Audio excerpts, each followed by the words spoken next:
Okay, let's jump to the next example. Go ahead and go to step 5. It's called arguments, and open this up. In this example, what we're going to do is demonstrate how to pass variables through the path to your page callback function.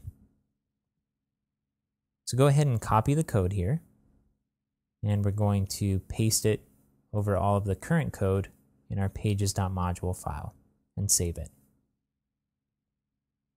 Okay, in our pages menu function, our hook menu function, down here at the bottom we've added a new item called pages/argument.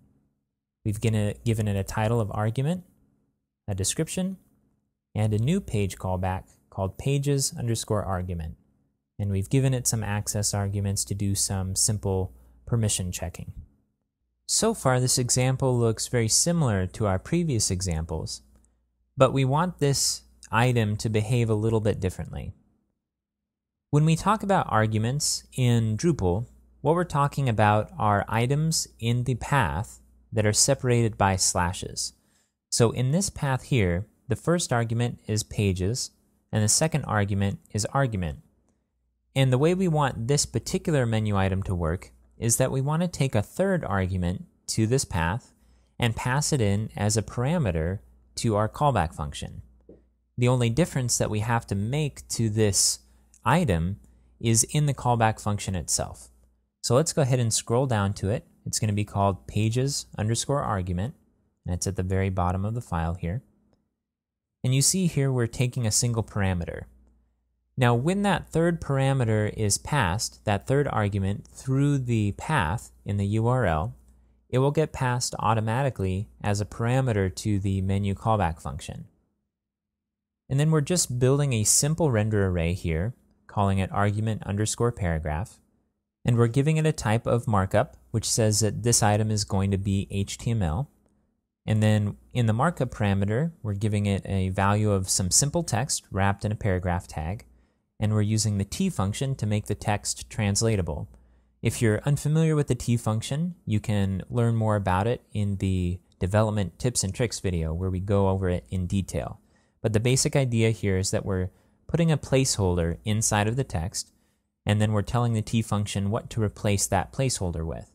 In this case, we're replacing it with the parameter that's being passed to this callback function here, arg1. Okay.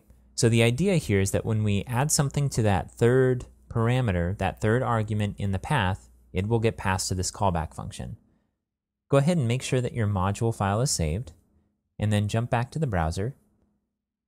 And let's go ahead and clear our caches to make sure that our new menu item is registered. And I'm going to jump back to the code so we can grab the path for this item. It's pages/argument, and I'm going to go ahead and copy that and paste it into the browser address bar and load the page. So first of all, we have an error message saying that the first argument that we were expecting for the pages_argument function isn't being passed, it's empty, which is what we expect because we haven't added that third argument to our path yet. And then the text says the argument passed was, and then blank, but we would expect that third parameter there. So let's go ahead and go up to the address bar and add a third value here. I'm just going to type in some value and hit enter. So now our error message has disappeared, and in our text we have the argument passed was some value. Okay, so this is working as we expect it.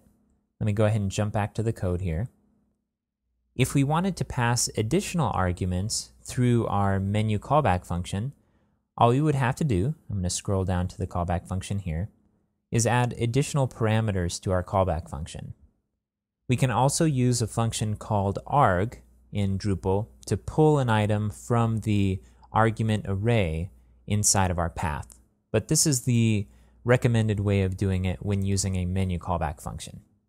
You see this pattern of using arguments in menu callback functions a lot in Drupal, in order to create dynamic pages based on a certain item in the path.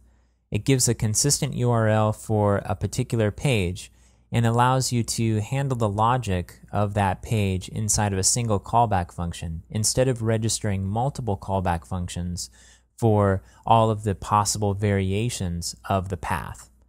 So for example, we might be tempted to loop through an item array inside of our hook menu callback and register menu items for each one of the variations of our path. But instead of doing that, we can instead register a single path and use that argument, that extra argument, as a parameter to our callback function and just create a dynamic function there.